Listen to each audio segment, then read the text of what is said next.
The wind cut across the white plains like a blade, and silence hung heavy, broken only by the sound of labored footsteps in the snow.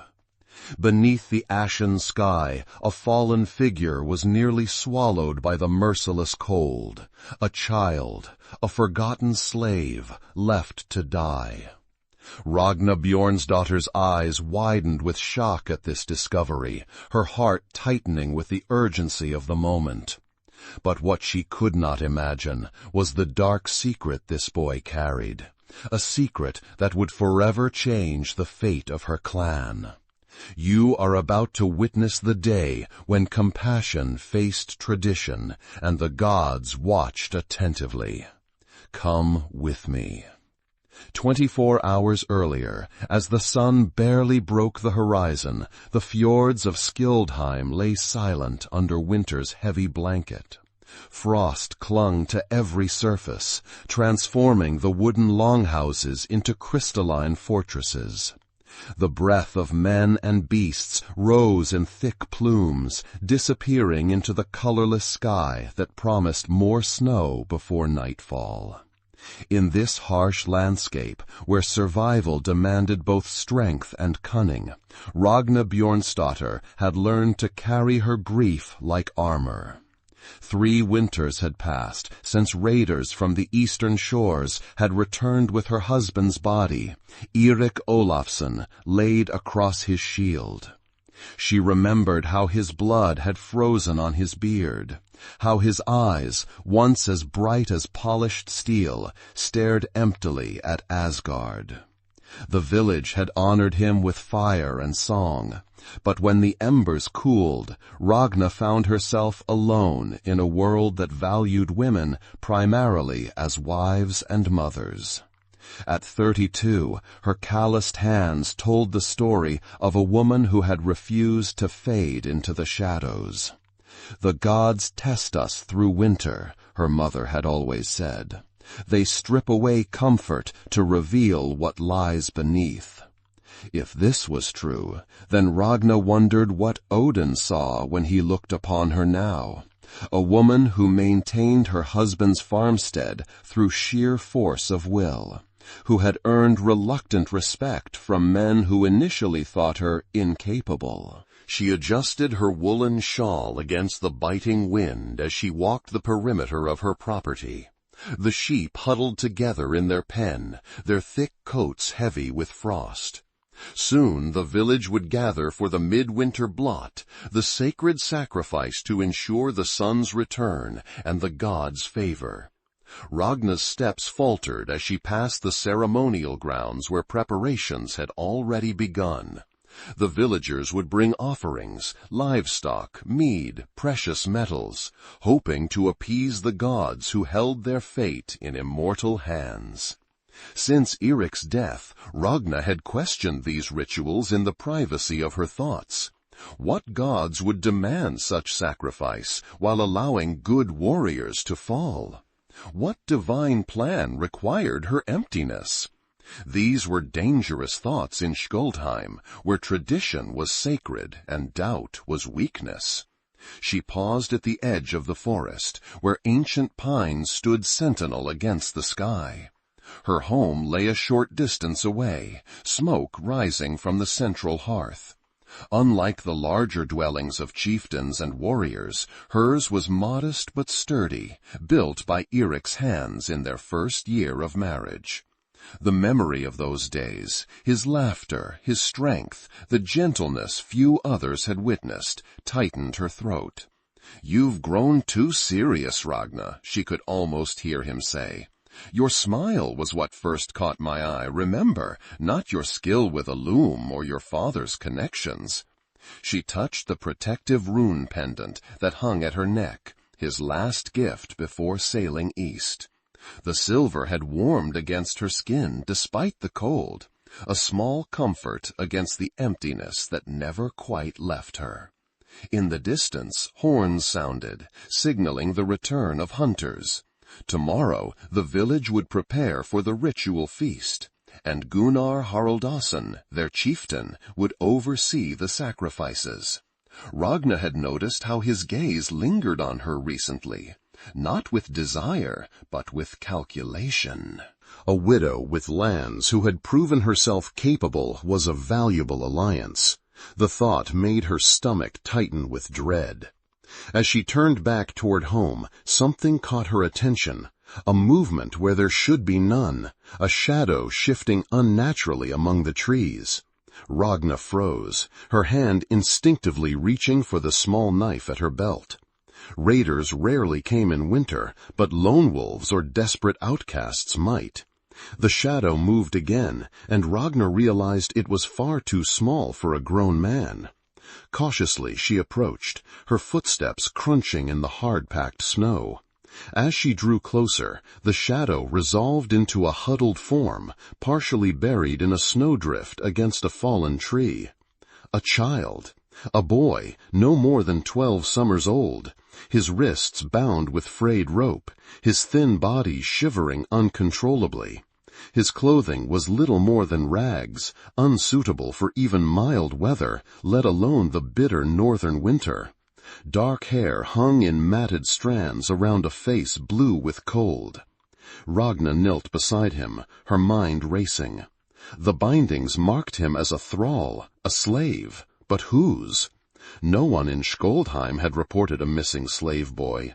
He must belong to someone from another settlement, perhaps abandoned as punishment or left behind during travel.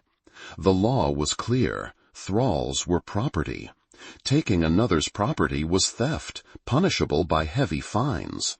Harboring a runaway slave could mean outlawry, banishment from the protection of the community. And in winter, banishment was a death sentence as sure as a blade across the throat. But as the boy's eyes fluttered open, revealing depths of fear and determination that belied his youth, something shifted within Ragna's chest. Those eyes held a fire that reminded her painfully of Eirik, not in color or shape, but in the stubborn will to survive against impossible odds. "Who are you?" she whispered, though she knew he likely wouldn't understand her tongue. The boy's cracked lips moved, but no sound emerged. Instead, he tried to push himself away from her, his bound hands scraping against the snow. The movement exposed his left wrist, and Ragna's breath caught. There, partially obscured by the rope and dirt, was a small tattoo, a serpent coiled in a pattern she recognized with dread. The mark of the Nother clan, bitter enemies of Skoldheim for 3 generations. The clan Eirik had been fighting when he fell. Ragna's hand tightened on her knife. This boy belonged to those who had taken her husband, her future, her chance at motherhood. By all rights, she should leave him to the mercy of winter, or perhaps end his suffering quickly as an act of compassion. But another voice, deeper than memory, spoke within her. What makes us different from beasts if not the choice to show mercy when vengeance is easier? The boy's eyes had closed again, his breathing shallow. Without further hesitation, Ragna sheathed her knife and unwound her heavy woolen shawl. She wrapped it around his thin frame, noting how alarmingly light he felt as she lifted him. His head lolled against her shoulder, and she felt the faint flutter of his heartbeat, a fragile rhythm fighting against the cold's deadly embrace. "Live," she whispered against his matted hair, "at least long enough to tell me why the gods have placed you in my path." Ragna turned toward home, each step weighted with the knowledge that she carried more than a dying child in her arms. She carried a decision that could cost her everything she had fought to maintain since becoming a widow. The wind howled around them, as if the gods themselves were watching her choice with interest, or perhaps warning her of consequences to come. By the time Ragna reached her dwelling, the boy had grown still in her arms. For a terrible moment, she feared she had rescued only a corpse. But as she laid him near the hearth, she detected the shallow rise and fall of his chest. She worked quickly, building up the fire until flames leaped high, casting dancing shadows across the wooden walls. The one-room home was modest but well-maintained. Furs and woven blankets covered the sleeping platform. Dried herbs hung from the rafters alongside smoked fish and meat. Her loom stood in the corner, a half-finished length of cloth stretched across it. It was a woman's domain, but signs of Eirik remained. His axe mounted on the wall, his carved drinking horn on the shelf, his presence lingering like a ghost in every corner. Ragna fetched water from the barrel by the door, warming it over the fire. With gentle hands that belied her inner turmoil, she cut away the ropes binding the boy's wrists, wincing at the raw flesh beneath. The serpent tattoo seemed to watch her, a mocking reminder of blood feuds and oaths of vengeance. "What am I doing?" she murmured to herself as she cleaned his wounds. "Eirik, would you call me traitor for this mercy?" The boy stirred as she bathed his face, his eyes flying open in panic. He thrashed weakly, murmuring words in a dialect she recognized as coming from the eastern fjords, Nother territory. Though she couldn't understand all of it, the fear was universal. "Shh," she soothed, showing her empty hands. "I won't harm you." He stilled, watching her with wary eyes that missed nothing. The axe on the wall, the door, potential weapons within reach. The calculating gaze of someone accustomed to evaluating threats and escape routes. No ordinary slave, this one. Ragna wrapped his raw wrists in clean linen, then offered a wooden cup of watered mead. "Drink," she said, miming the action. "It will warm you." After a moment's hesitation, the boy accepted, his hands trembling so badly that she had to help him. When he had drained the cup, she offered a piece of bread dipped in honey, a luxury she rarely indulged in herself. He devoured it with the desperate efficiency of one accustomed to having food snatched away. "What's your name?" she asked, though she didn't expect an answer. The boy wiped his mouth with the back of his hand, leaving a smear of dirt across his hollow cheek. His next words surprised her.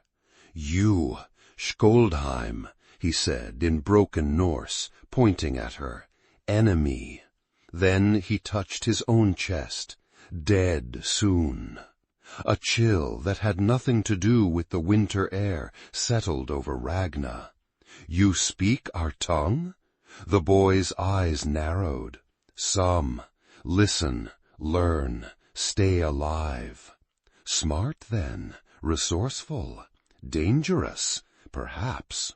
Ragna studied him more carefully, noting details she'd missed before.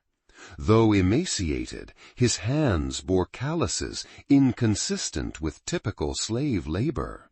His posture, even in weakness, suggested pride rather than submission. And there was something in the set of his jaw, the direct gaze, not the behavior of someone born into thraldom. "Who are you to the Nother clan?" she asked directly. The boy's face closed like a shutter against a storm. He looked away, suddenly interested in the furs beneath him. "Very well," Ragna sighed. "Rest now. We'll speak more when you're stronger." As she rose to prepare a simple stew, she felt his eyes following her every movement. She had brought a wolf cub into her home, wounded and weak now, but with sharp teeth that would one day remember how to bite. The question was whether those teeth would turn against her when the time came. Outside, the wind picked up, driving snow against the walls. By morning, their tracks would be covered, but Ragna knew this reprieve was temporary. In a village as close-knit as Skoldheim, secrets had short lives. Someone would notice the smoke from her chimney burning longer and hotter than usual. Someone would wonder why she hadn't appeared at the communal preparation for the blot. Questions would follow, then suspicion.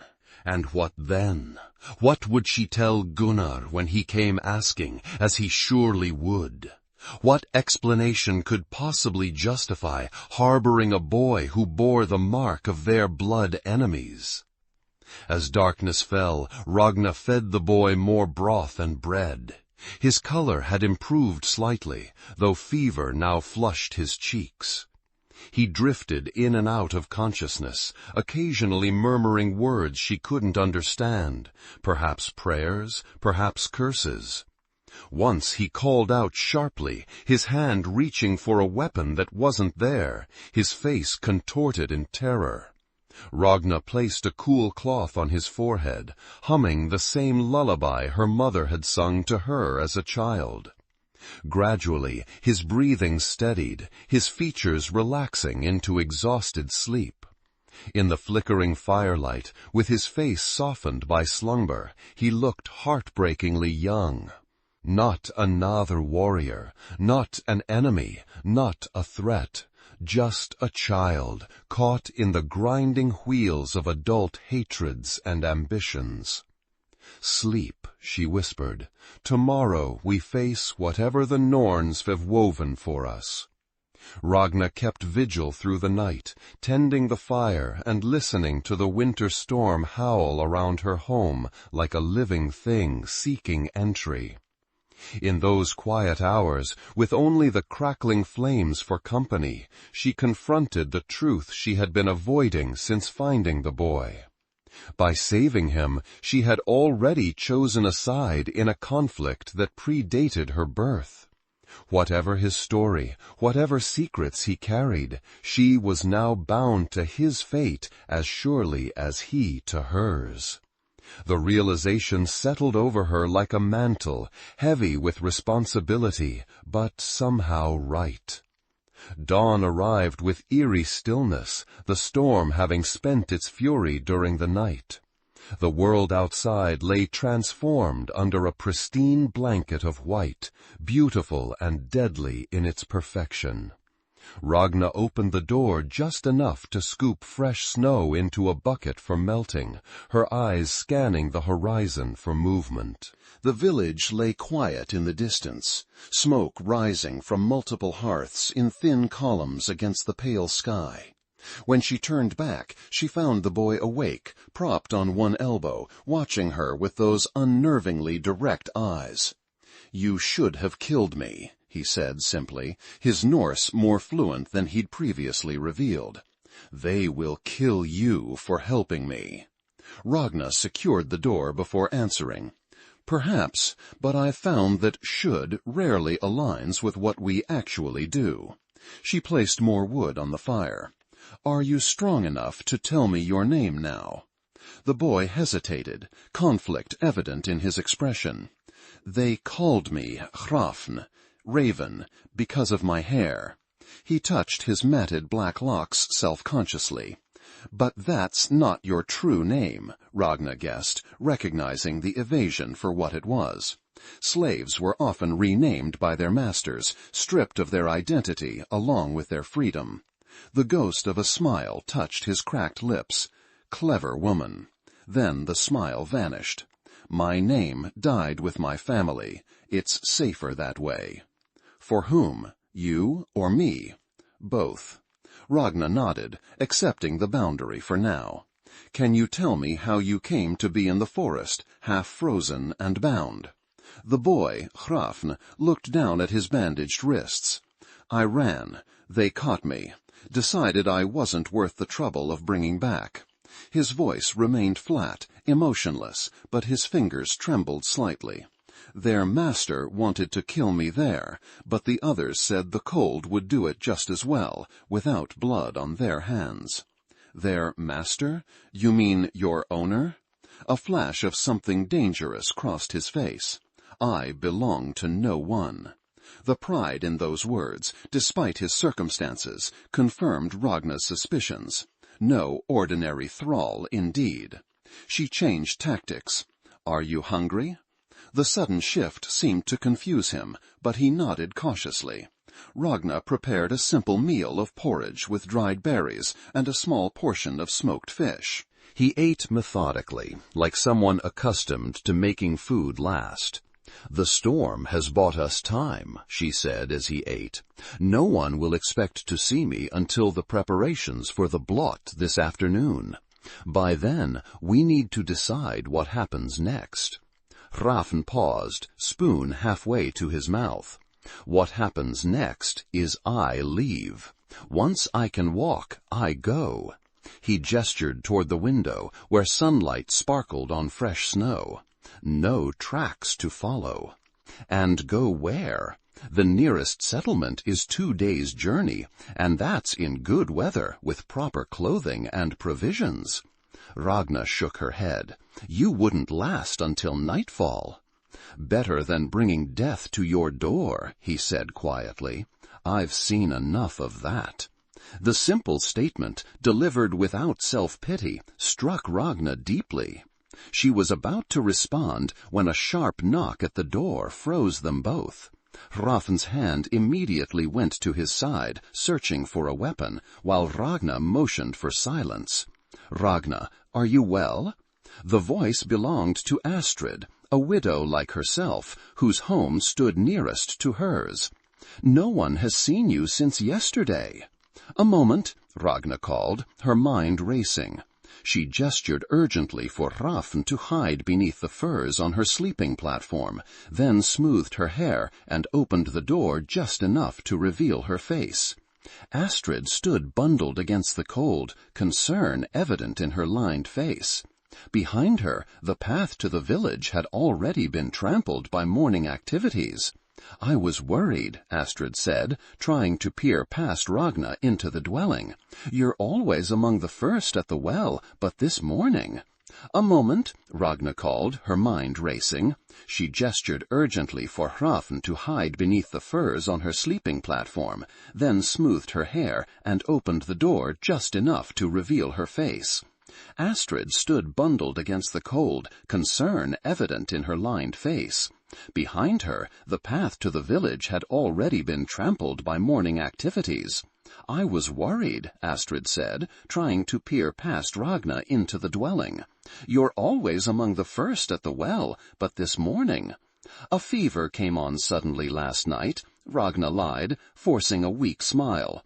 "Nothing serious, but I thought it best to rest rather than spread illness before the ceremony."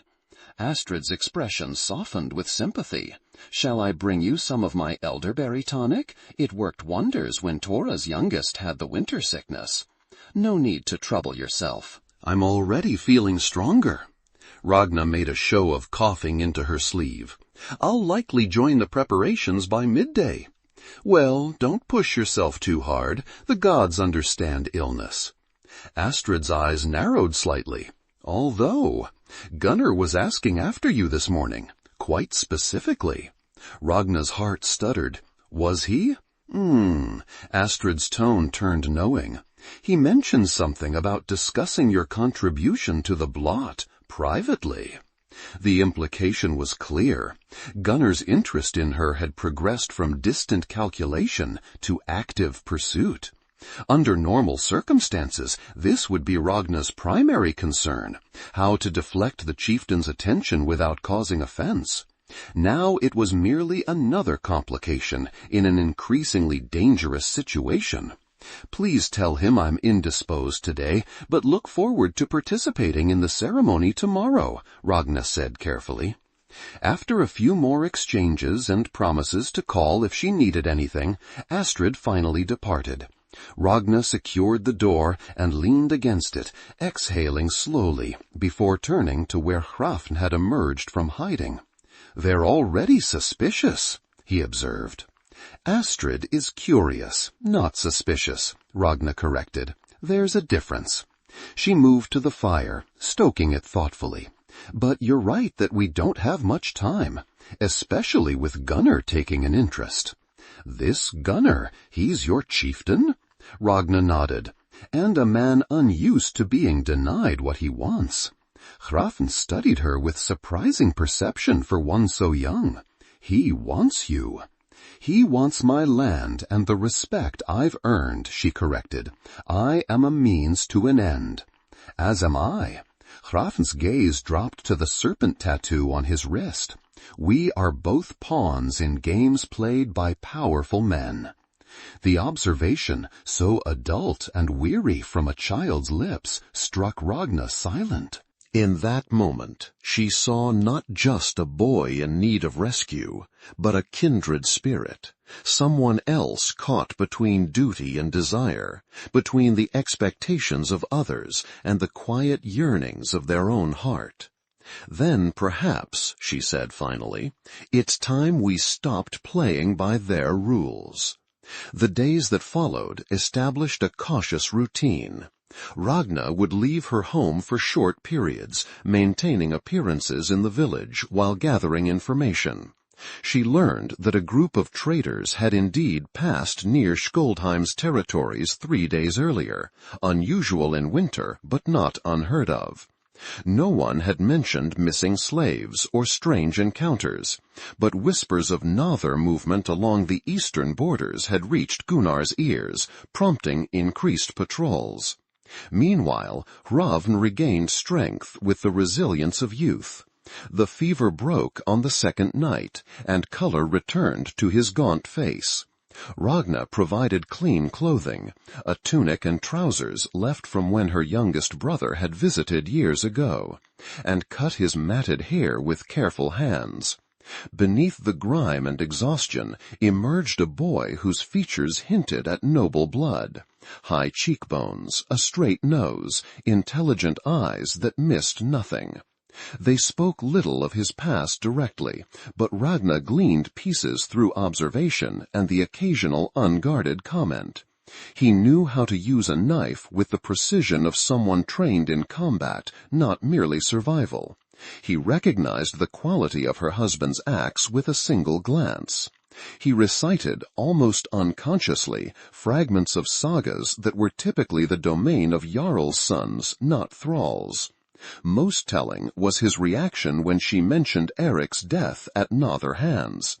A shadow had crossed his face, not surprise or guilt, but a deep, personal grief that he quickly masked.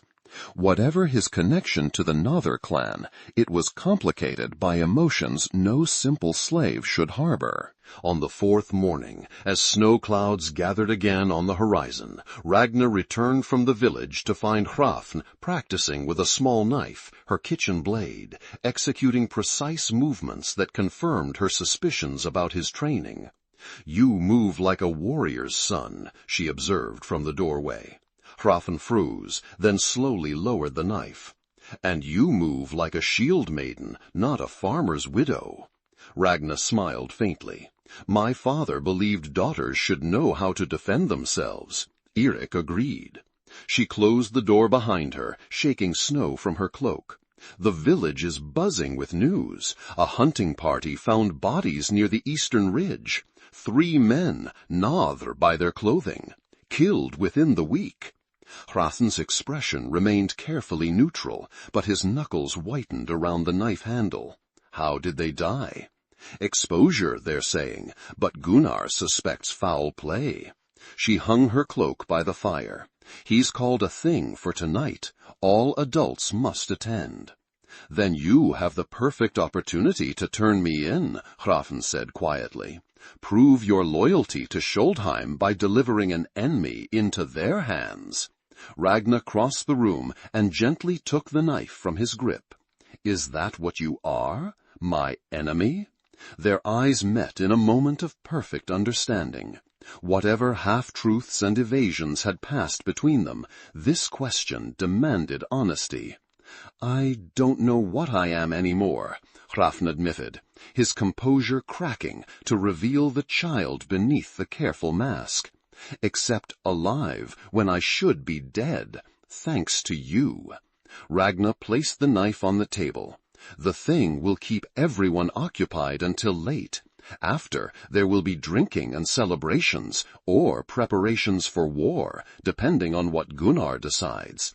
Either way, it's our chance. For what? To get you beyond Skjoldheim's borders. She pulled a small leather pouch from beneath her tunic. I have silver enough for passage with merchants heading south, away from both Skjoldheim and North territories. You can start anew where no one knows of blood feuds or serpent marks. Hrafn stared at the pouch, then at her face, his expression unreadable. Why would you do this? I've given you nothing, not even my true name or story. I've brought danger to your door. I wear the mark of those who killed your husband. Perhaps that's precisely why, Ragna said softly. Because I'm tired of the endless cycle of vengeance and counter-vengeance. Because saving one life won't bring Eirik back, but it might be what he would want me to do in his name. The boy's eyes glistened suspiciously in the firelight.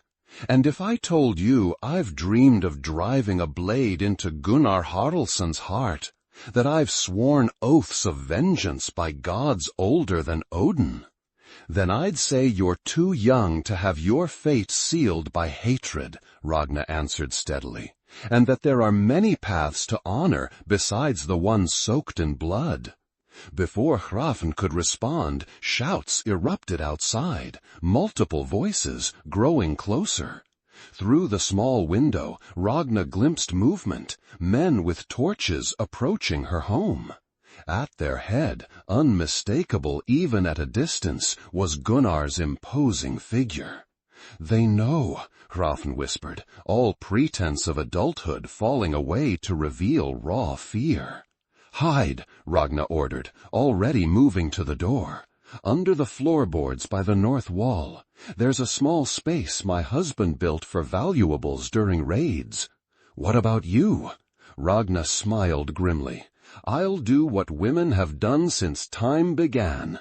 I'll lie convincingly and make men believe what I want them to believe. As Hrafn scrambled to the hiding place, Ragna quickly dismantled any evidence of his presence, storing away the extra bowl, straightening the sleeping furs, returning the knife to its proper place. By the time heavy fists pounded on her door, she had composed herself into the image of a surprised widow interrupted at her evening meal. Gunnar, she greeted as she opened the door, allowing appropriate confusion and concern to color her voice. What brings you and your men to my home at this hour? The chieftain filled her doorway, his broad shoulders blocking the fading daylight. At 45, Gunnar Haraldsson remained an impressive figure, battle-hardened, shrewd, and accustomed to unquestioning obedience. His blond hair, streaked with gray, was pulled back in a warrior's braid, and his beard was elaborately plaited to display his status. The deep scar that split his upper lip gave him a perpetual sneer, even when his expression was neutral. Ragna Bjornsdottir, he said formally, his voice carrying to the men behind him. You've been absent from village gatherings. Some say illness. Others whisper of stranger reasons. His cold eyes swept the interior of her home, searching. Behind him stood 6 men, including Bjorn the blacksmith and Leif One-Eye, whose loyalty to Gunnar bordered on fanaticism. As I told Astrid, I've been unwell, Ragna replied calmly. Is it now the chieftain's duty to personally check on every ailment in the village? I'm honored by your concern. A muscle twitched in Gunnar's jaw at her subtle impertinence. 3 Nadir warriors were found dead near our hunting grounds. Before they died, they spoke of tracking a valuable runaway, a boy with a serpent mark. His gaze hardened. Astrid's grandson saw you returning from the forest 4 days ago, carrying something wrapped in your cloak. Ragna's heart pounded, but her face revealed nothing. Years of hiding her grief, her anger, her loneliness had made her skilled at masking emotions. "The boy has keen eyes," she acknowledged. "I found a wounded fox kit, half frozen. I thought its pelt might make a fine offering for the blot, but it died despite my efforts." She gestured to a small pelt hanging near the fire, prepared days earlier for just such a contingency. "See for yourself." Gunnar's eyes narrowed, but the evidence was difficult to dismiss. Still, he motioned 2 of his men inside. "Search the dwelling," he commanded, "thoroughly." Ragna stepped aside, her posture a careful balance between cooperative and indignant. Is this how Skjoldheim now treats the widows of its fallen warriors, with suspicion and invasion of their privacy? "These are dangerous times," Gunnar replied, watching his men overturn her sleeping furs and peer into storage chests. "And you, Ragna, have always stood slightly apart from our ways. Some find your independence concerning." "My independence was earned through loss," she said quietly. "Would you have me weep and wail still 3 years after Eric's passing? Or perhaps you'd prefer I remarry quickly, becoming some man's docile wife, rather than maintaining my own household?" Something flickered in Gunnar's expression. Irritation, certainly, but also a grudging respect. He had always appreciated strength, even when it opposed him. "Your loyalty to Skjoldheim has never been questioned," he said, his tone softening slightly. "Until now. The Nadr seeks something, or someone, of great value to them. If that prize has found shelter here, it endangers us all." The men completed their search, finding nothing suspicious. Ragna allowed herself a small breath of relief, though she kept her face impassive. Eric's hiding space, built during a summer when raids were frequent, remained undiscovered. "Nothing, chieftain," reported Bjorn, "just a widow's meager possessions." Gunnar's eyes remained fixed on Ragna's face, searching for any sign of deception. "The thing begins at moonrise. I expect your presence, illness or no. These matters concern every member of our community." "Of course," Ragna inclined her head respectfully. "I wouldn't miss such an important gathering." As the men filed out, Gunnar lingered, lowering his voice so only she could hear. "Whatever game you're playing, Ragna, remember this. I protected your right to remain unmarried and independent after Eric's death. That protection can be withdrawn as easily as it was granted." The threat hung between them, clear and cold as the winter air. "I remember everything, Gunnar," she replied evenly. "Every kindness, every slight, every deed done in darkness that men think remains unseen." His eyes widened fractionally before his expression closed like a shield wall. Without another word, he turned and strode away, his men falling into step behind him.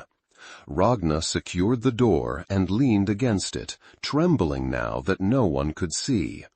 Only when the sound of footsteps had faded completely did she move to the hiding place. "You can come out," she whispered, pulling back the concealing furs. Hrolf emerged from the cramped space, his face pale but composed. "He suspects." "Yes, but suspicion isn't proof." Ragna began gathering items into a small pack: food, a water skin, a small knife, flint and steel. "We have until moonrise before I must appear at the thing. You'll leave during the gathering, when all eyes are focused on Gunnar's pronouncements." Hrolf watched her preparations with a troubled expression. What did he mean about deeds done in darkness? Ragna's hands stilled momentarily.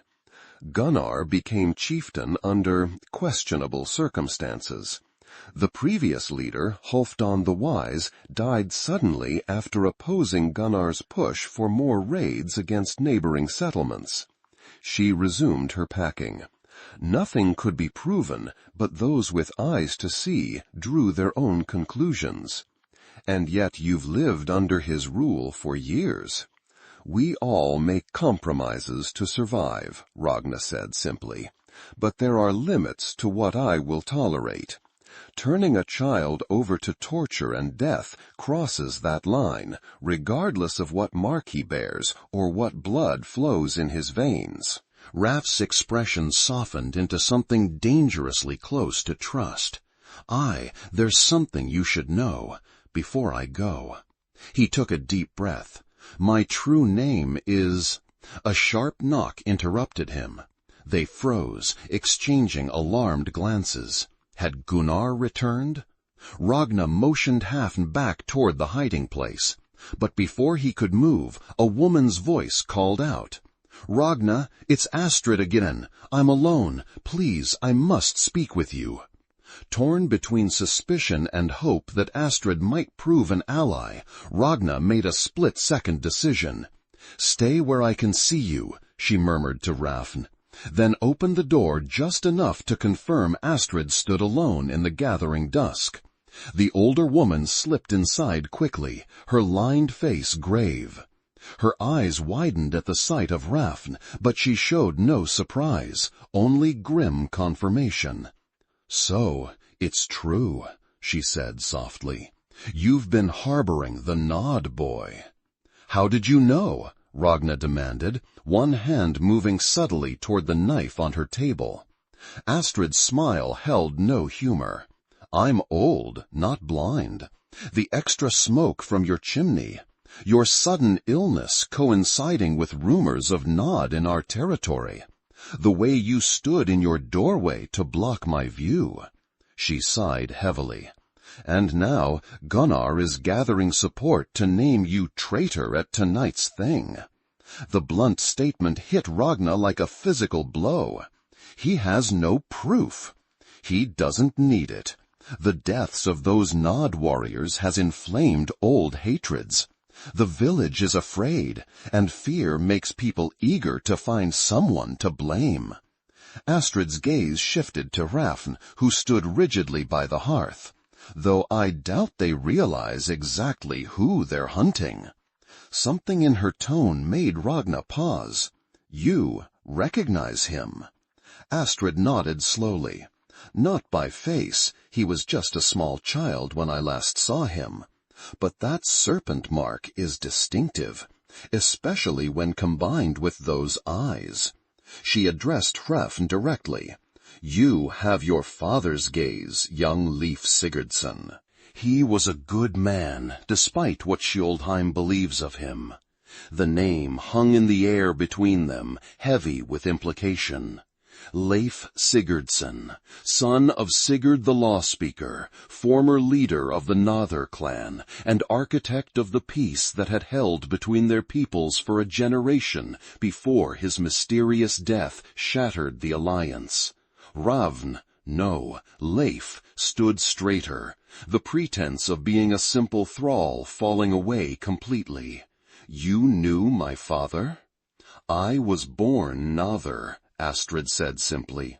I married into Skjoldheim during the peace years. When the blood feud resumed after your father's death, I chose to remain with my husband's people. Pain flickered across her weathered features. It was not an easy choice. Ragna struggled to absorb this revelation. All these years you've lived among us, knowing your birth clan was our enemy? As you've now sheltered their heir for days, Astrid pointed out dryly. We all have depths others cannot see, Ragna Bjornsdottir. She turned back to Leif. What happened? The rumors said all of Sigurd's line was extinguished when Orm seized power. My mother smuggled me out during the slaughter, Leif said, his voice steady despite the horror his words conveyed. She died ensuring I reached her brother in the eastern settlements. I lived there in hiding until Orm's men found us 3 moons ago. His hands clenched at his sides. My uncle died defending me. I was taken as a thrall, my identity kept secret, while Orm decided my fate. And the warriors found dead in our territory? Ragna asked softly. Leif's eyes hardened. They were escorting me to a remote holding, where Orm planned to execute me away from witnesses. My death would secure his claim to leadership permanently. A grim smile touched his lips. I convinced one to untie me during arrest. He didn't live to regret his mistake. The others pursued me across your borders. The casual mention of killing from a boy who couldn't have seen more than 12 winters chilled Ragna. What horrors had he witnessed to speak of death so matter-of-factly? Astrid broke the tense silence. Gunnar will call for your head, boy, and for Ragna's for harboring you. Then I must leave immediately, Leif said, reaching for the pack Ragna had prepared. There's no sense in both of us dying. It's too late for that, Astrid shook her head. Gunnar has men watching this dwelling from the tree line. You wouldn't make it 100 paces. Ragna's mind raced, evaluating and discarding options. The thing, she said finally, it's our only chance.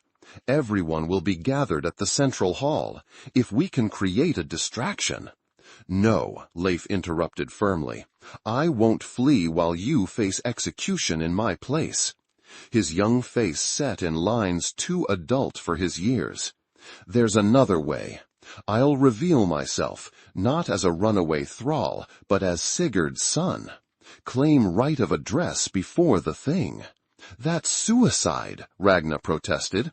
Gunnar would cut you down before you finished speaking. Not if he's bound by the ancient laws of thing peace, Astrid said thoughtfully. Even Gunnar wouldn't dare violate that tradition before the assembled village. And what could you possibly say that would change their minds about executing both of us? Ragna demanded. Leif's dark eyes gleamed with a dangerous mixture of determination and something like hope. The truth about my father's death and how it connects to your husband's. The truth about Gunnar Haraldsson's rise to power. The truth about why our clans have been at war these past years. Astrid drew in a sharp breath. You know? My uncle told me everything before he died. Leif's voice dropped to a fierce whisper. I know who really killed my father. I know who profits from keeping our clans at war. And I know what my father and Erik Olafsson discovered that cost them both their lives. The pieces began falling into place in Ragna's mind. Erik's troubled silence before his final journey east, his cryptic words about matters that must be investigated, his unusually secretive meetings with the law speaker whose death would spark renewed hostilities weeks later. Gunnar, she breathed, the name like poison on her tongue. Gunnar had them killed. Leif nodded grimly. My father and yours were working to expose his secret dealings with slavers from the southern lands. Raids coordinated to look like attacks from rival clans. Profits shared with key allies in both settlements. When they gathered enough evidence to present at a joint thing, they were silenced. The revelation struck Ragna like a physical blow. For 3 years she had mourned Erik as a victim of the blood feud, never questioning the circumstances of his death. The possibility that his murder had been orchestrated by their own chieftain, that his killer walked freely among them, honored and obeyed, sent rage coursing through her veins like liquid fire. How can you prove any of this? She demanded. With this.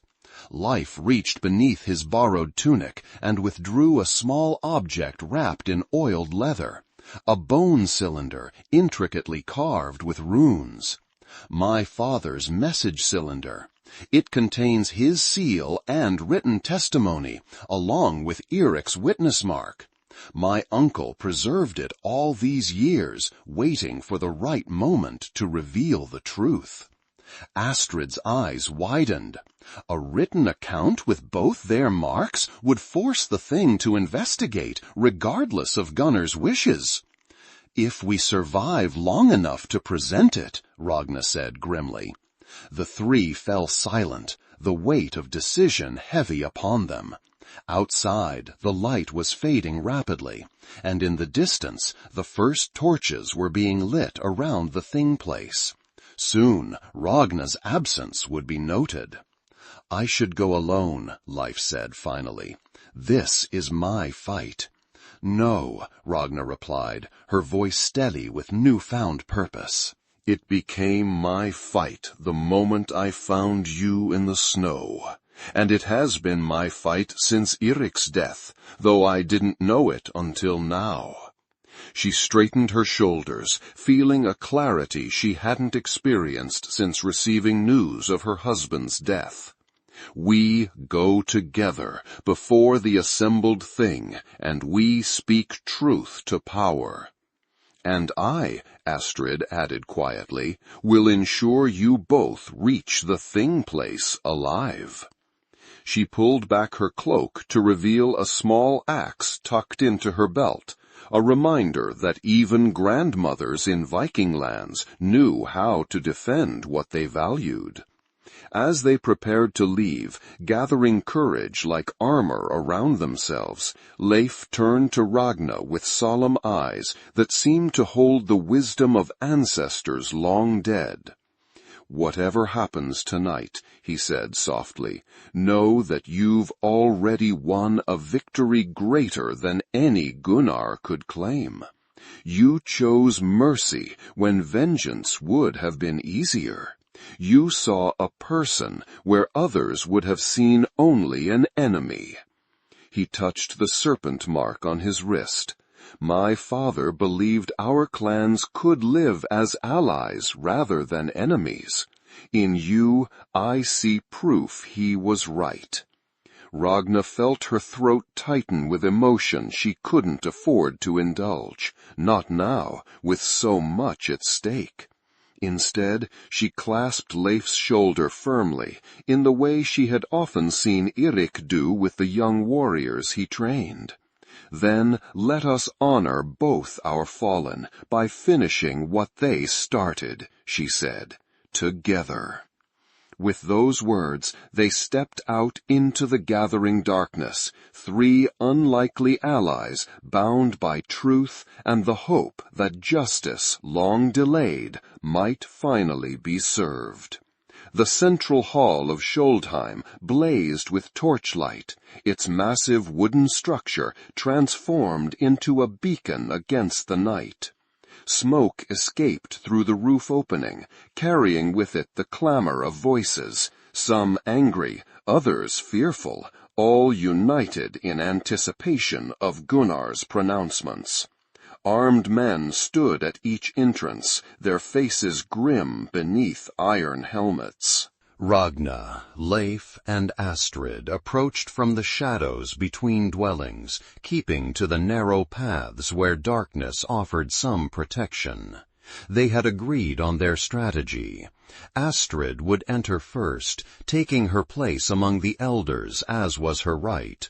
Ragna would follow shortly after, timing her entrance to coincide with Gunnar's formal opening of the thing. Leif would remain hidden until the critical moment when ancient law would offer him the most protection. "Remember," Ragna whispered as they prepared to separate, "once the thing peace is declared, violence against any speaker is forbidden on sacred ground. Even Gunnar won't dare break that taboo before witnesses." "Unless he claims I've already broken it by bringing an enemy into our midst," Leif pointed out pragmatically, "which is why timing is everything." Ragna squeezed his shoulder. "Wait for my signal when I step forward to address the gathering, not before." Astrid adjusted her shawl, her weathered face calm despite the danger. "May the gods grant us wisdom and courage," she murmured, touching each of their foreheads in blessing before slipping away toward the hall's side entrance. Left alone with Leif in the shadows, Ragna felt a sudden fierce protectiveness wash over her. This boy, this unexpected combination of child and warrior, victim and avenger, had awakened something she'd thought died with Eirik. Purpose beyond mere survival. "If things go poorly," she said quietly, "promise you'll run. Don't try to save me." Leif's expression hardened with stubborn determination. "I don't abandon those who fight alongside me." "This isn't abandonment. It's ensuring the truth survives, even if we don't." She gripped his arms firmly. "Promise me, Leif Sigurdsson, your father's testimony must reach someone who can act on it, with or without us." After a long moment, he nodded reluctantly.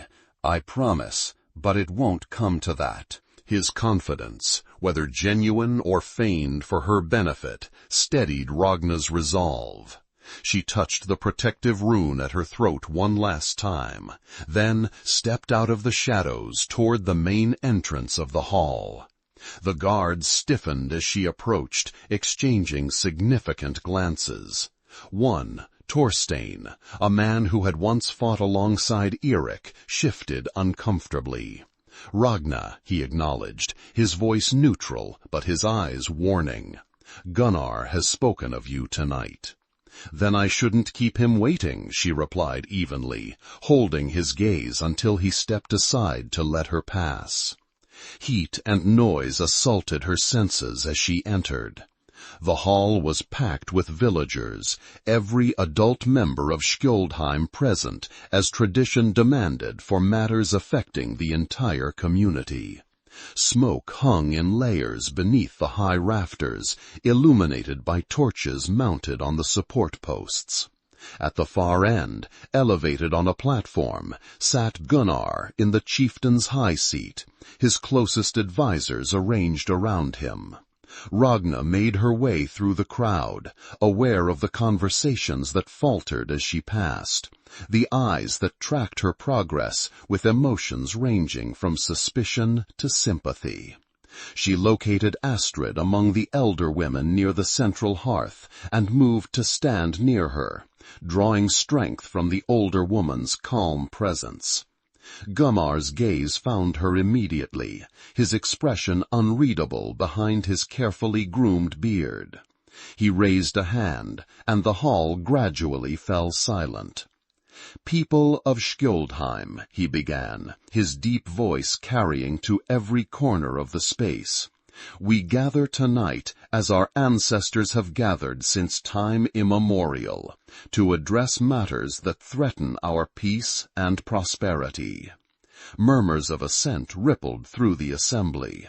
"3 Nod warriors were found dead on our lands," Gunnar continued.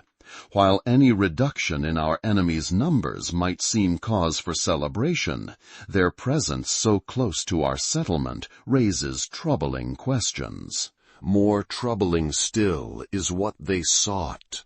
A fugitive of great value to them, one who may have found shelter among us." The murmurs grew louder, edged with anger and fear. Gunnar raised his hand again for silence. "We have lived in the shadow of Nar's aggression for generations. The brief peace negotiated by Halfdan the Wise proved false, as we all witnessed when they murdered him and resumed their raids with greater ferocity than before." Ragna's hands clenched at this deliberate distortion of history. Halfdan had indeed been murdered, but the blame had been conveniently placed on Gnar assassins without investigation. How many other truths had Gunnar twisted to serve his ambitions? "Now we face a new threat," Gunnar's voice hardened.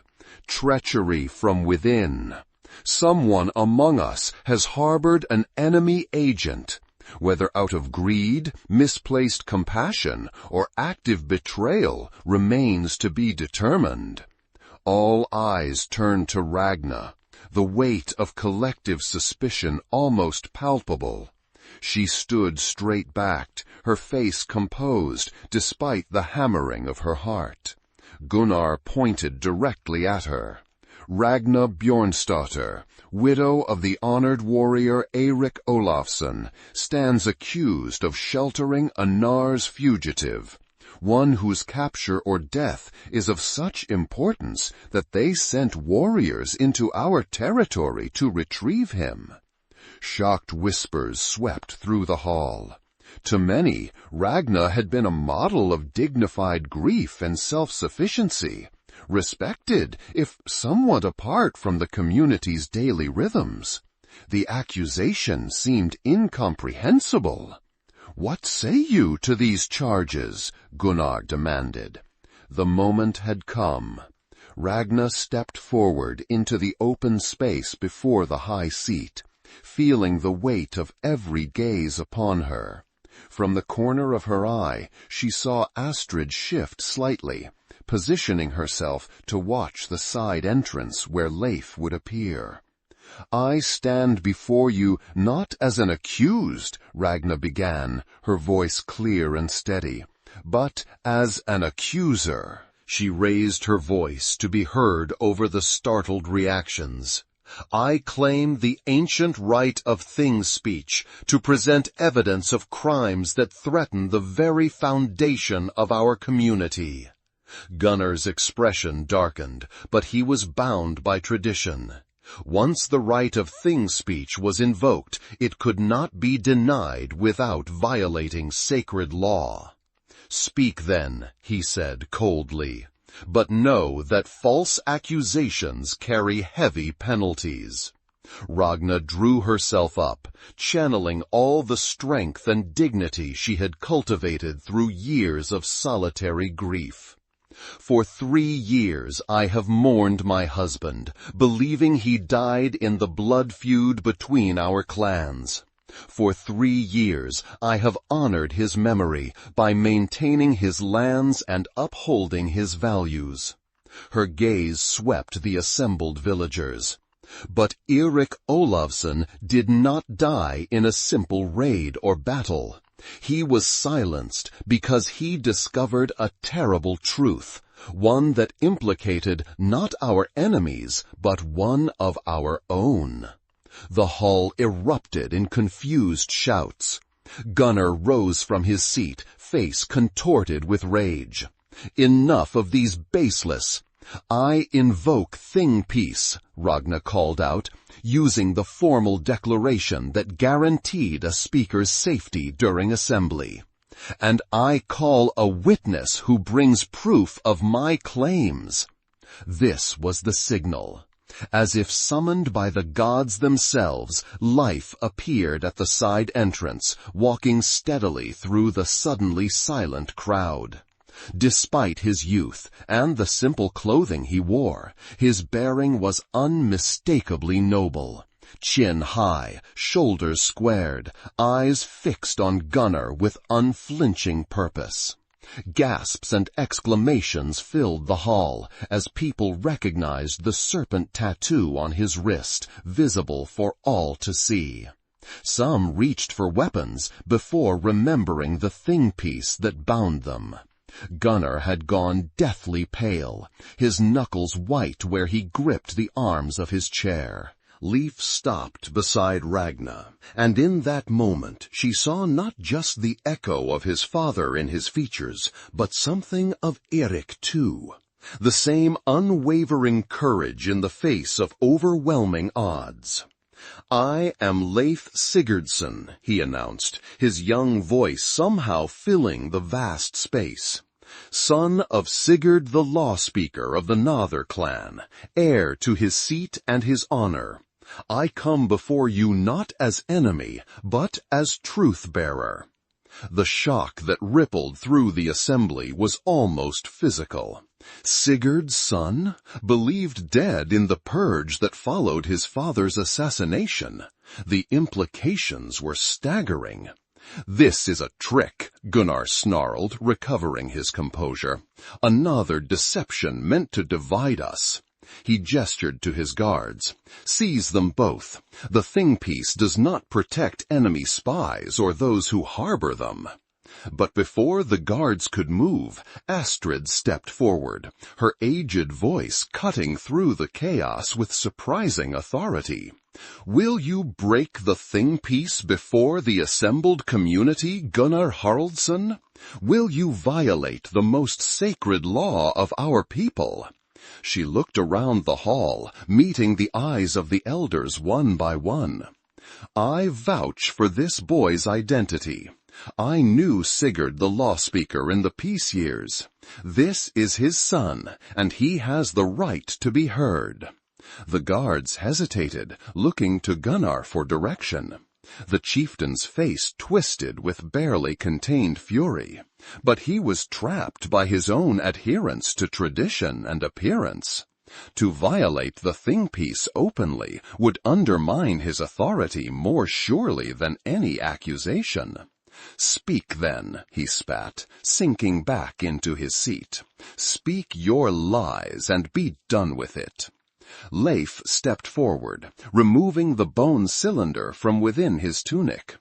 "I bring my father's final testimony, sealed with his mark and witnessed by Erik Olafsson of Skjoldheim." He held it up for all to see. Together, they discovered that the raids attributed to both our clans, the attacks that shattered our peace and renewed the blood feud, were orchestrated by a third party. He broke the seal and unrolled the parchment within, the runes clearly visible in the torchlight. My father and Erik Olafsson traced a pattern of coordinated raids on coastal settlements. Villages where the strongest warriors were absent, as if the attackers had advance knowledge. Survivors reported raiders speaking both our dialects, wearing mixed insignia. Valuable captives taken, not for ransom, but disappearing entirely. Ragna watched understanding dawn on the faces of the older villagers, those who had lived through the peace years and its violent end. They followed the trail of missing people to southern trading posts, Leif continued, where thralls from our regions commanded high prices.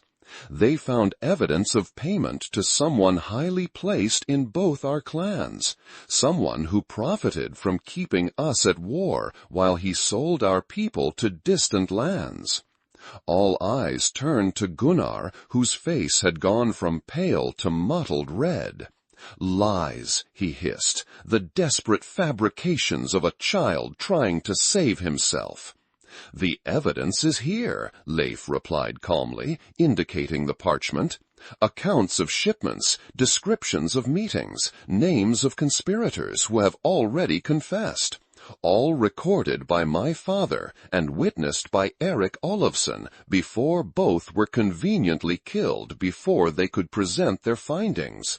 The hall had gone deathly quiet, every person present struggling to reconcile this revelation with the narrative they had accepted for years.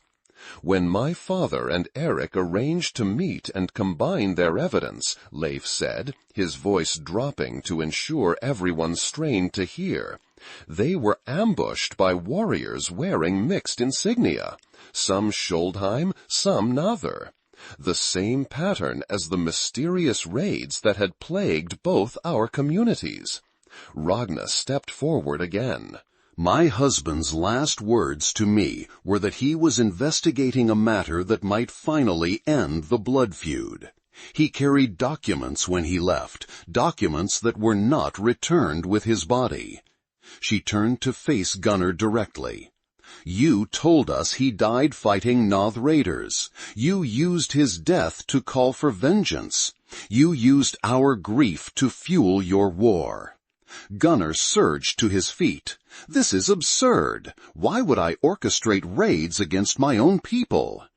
"Not against your people," Leif corrected, "against carefully selected targets, outlying farms, fishing boats, hunting parties.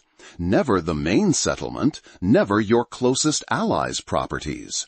Just enough to maintain fear and hatred, to justify retaliatory raids that captured more thralls for your trading partners. And to eliminate rivals for leadership, Ragna added, the pieces falling into place as she spoke. Halfdan the Wise was negotiating a lasting peace with Sigurd, a peace that would have exposed your operations and ended your profits. Murmurs of growing anger rippled through the crowd. Gunnar's closest advisers exchanged uneasy glances, some edging away from the high seat as if to distance themselves from its occupant. "You have no proof that would stand before a thing," Gunnar sneered, though sweat now beaded on his brow. "The word of a Noth child and a grief-addled widow against a chieftain who has protected Skjoldheim for years? We have this." Leif held up the parchment again. "And we have witnesses, men who participated in your false raids and have since sought redemption, men who await the call to testify before a properly constituted thing." Gunnar's eyes darted around the hall, calculating his remaining support. His hand moved subtly toward the knife at his belt. "Even if what you say were true," he said, his voice taking on a reasonable tone that fooled no one, "these actions were taken to strengthen Skjoldheim's position, to build our wealth and influence through means that every chieftain employs, by selling our own people into slavery." The new voice came from Thorstein, the guard who had let Ragna enter. He stepped into the open space, his expression one of dawning horror. "By murdering honorable men like Eirik and Sigurd? That is not strength. That is the lowest form of treachery." The tide had turned. Throughout the hall, warriors who had followed Gunnar loyally for years now looked at him with new eyes, seeing not the strong leader they had believed in, but a manipulator who had sacrificed their kinsmen for personal gain. Gunnar must have sensed it too. In a movement too swift for most to anticipate, he drew his knife and lunged toward Leif, abandoning all pretense of honoring the thing-piece. "You die with your father's lies on your lips, boy." Several things happened at once. Ragna threw herself forward, pushing Leif aside. Astrid raised her small axe with surprising speed for her age. And from the entrance, a horn blasted, 3 short bursts that froze everyone in place. Standing in the doorway, surrounded by armed warriors bearing the serpent insignia of the Nother clan, was a tall woman with silver-streaked black hair and the same penetrating gaze as Leif. Her armor marked her as a leader, and the respectful way her warriors deferred to her confirmed her authority. "The thing-piece is sacred," she announced, her voice carrying effortlessly across the suddenly silent hall. "Even between enemies."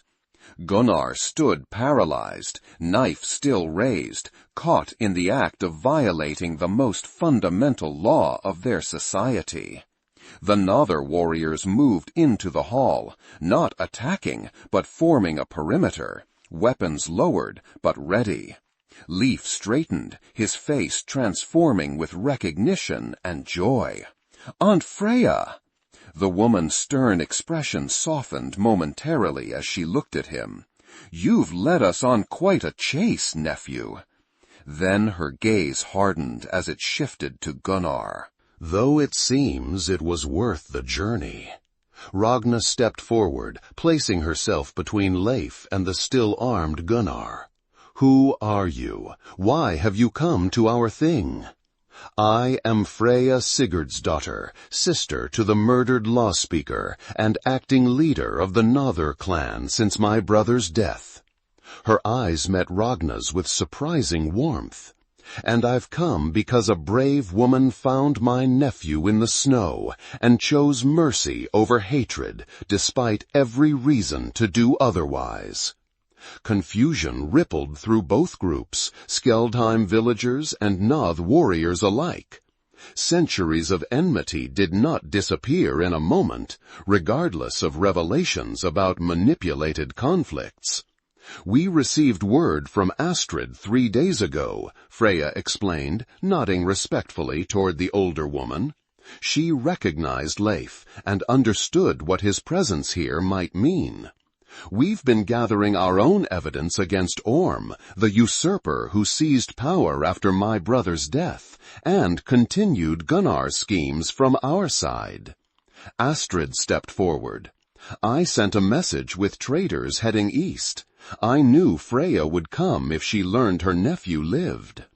The pieces aligned in Ragna's mind. Astrid's timely appearance at her home, her immediate recognition of Leif, her calm in the face of seemingly insurmountable odds.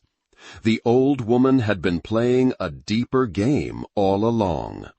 "Orm has been detained by those still loyal to Sigurd's line," Freya continued. "His conspirators have confessed, confirming what my nephew has presented here. The evidence against Gunnar is irrefutable." All eyes turned to the chieftain, who still stood with knife in hand, his face a mask of thwarted rage. Surrounded by his own people and Noth warriors, with his schemes exposed and his co-conspirator captured, he had run out of options. In a final desperate move, he lunged again toward Leif, only to be met by Ragna's unexpected defense. She caught his wrist with one hand, twisting with a strength born of years working her own land, and drove her other elbow into his diaphragm with precise force. Gunnar doubled over, gasping, as his knife clattered to the floor. "That," Ragna said with cold satisfaction, "is for Eirik." Warriors from both clans moved to secure Gunnar, an unprecedented moment of cooperation that seemed to startle everyone involved. As they bound his hands, Thorstein stepped forward to address both communities. "The thing must continue," he declared formally. "Gunnar Haraldsson stands accused of murder, treason, and violation of the Thing Peace. By our laws, a new chieftain must be chosen to oversee his judgment." Murmurs of agreement rose from the Skeldheim villagers. After a moment of consultation among the elders, all eyes turned to Ragna. "The widow of Eirik Olafsson has shown wisdom and courage in bringing these truths to light," announced an elder named Thorvald. "She has upheld the highest values of our people, even at great personal risk. I propose she lead the thing until a permanent chieftain can be properly selected." Stunned, Ragna looked around at the faces of her community, people who hours earlier had viewed her with suspicion, now regarding her with respect and expectation. I am not of chieftain's blood." "Neither was Halfdan the Wise when he was first chosen," Astrid reminded her. "Leadership is earned through actions, not merely inherited through bloodlines."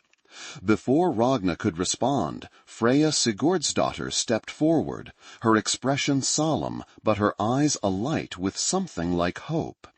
"Perhaps this moment calls for more than temporary leadership," she suggested.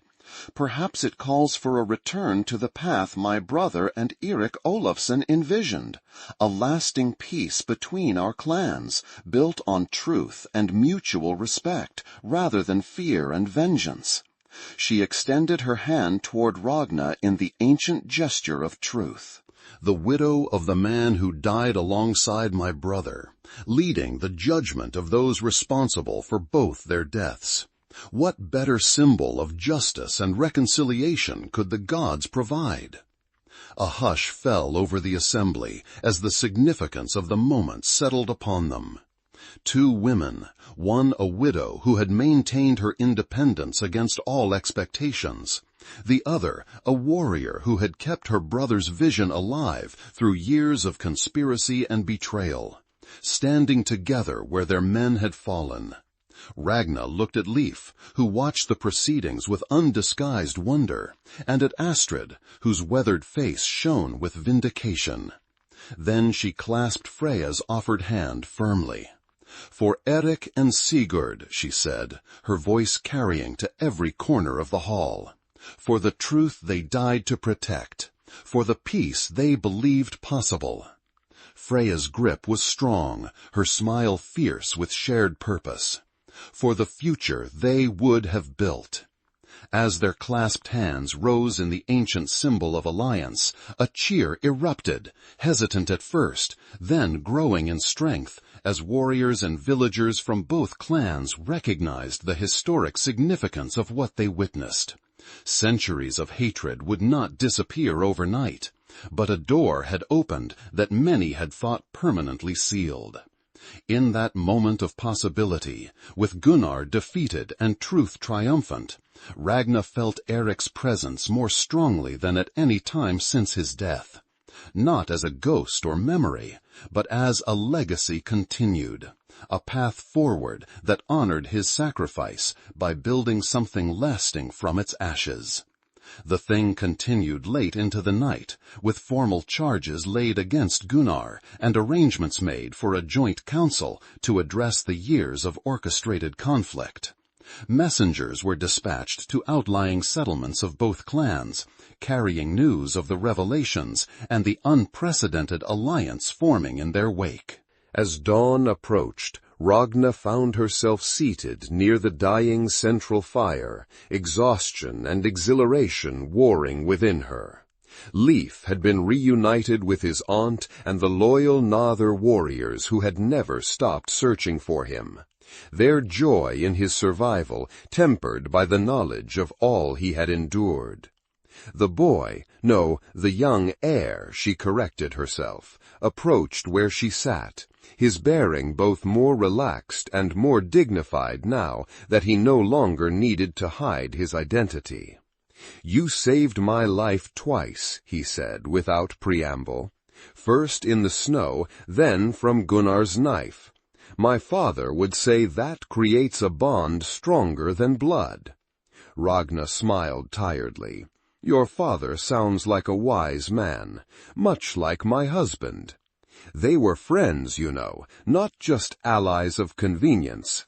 Leif sat beside her, his voice softening. "My father spoke of Eric often, his honor, his vision, his terrible jokes that somehow became funny after the third telling." A laugh caught in Ragna's throat, transforming into something dangerously close to a sob. "That sounds like him. He could never remember the endings correctly."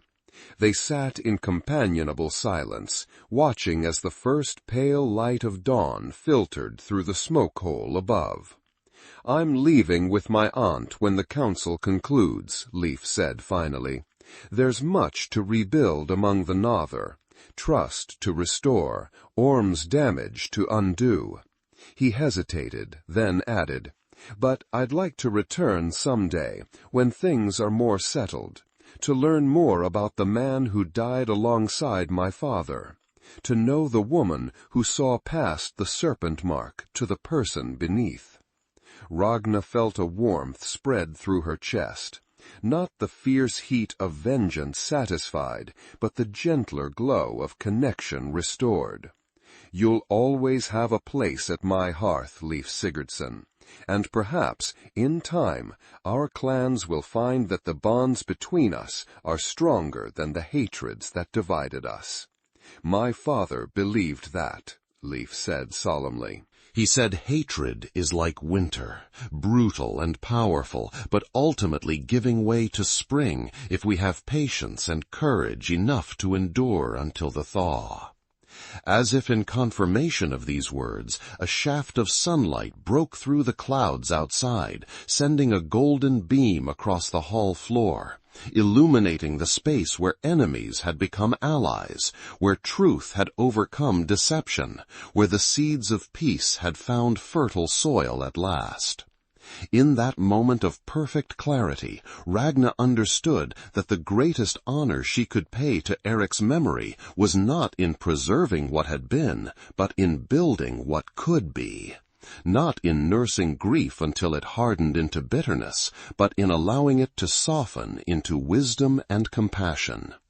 She thought of the moment she had found Leif in the snow, half dead, marked as enemy, his secret identity buried beneath suffering and fear. How close she had come to walking away, to letting ancient hatreds determine her actions. How different their fates and the fate of their clans would have been had she made the easier choice. "Between the fire and the ice," she murmured, echoing the thought that had come to her days earlier, "compassion may be the strongest weapon a Viking possesses." Leif nodded, his young face solemn with understanding beyond his years. "And the most enduring legacy we can leave." As the new day brightened around them, Ragna Bjornsdottir, widow, farmer, reluctant leader, felt something long frozen within her begin to thaw. The winter of her grief would never fully disappear, but perhaps, like the seasons themselves, it could transform into something new, something that honored the past while embracing the future that Eric and Sigurd had died trying to create. A future that had begun the moment she chose mercy over vengeance, seeing not an enemy, but a child abandoned in the snow. A child whose secret would change everything. If you enjoyed this video, don't forget to subscribe. We're just getting started and we really need your support. And may the gods grant you a legendary life.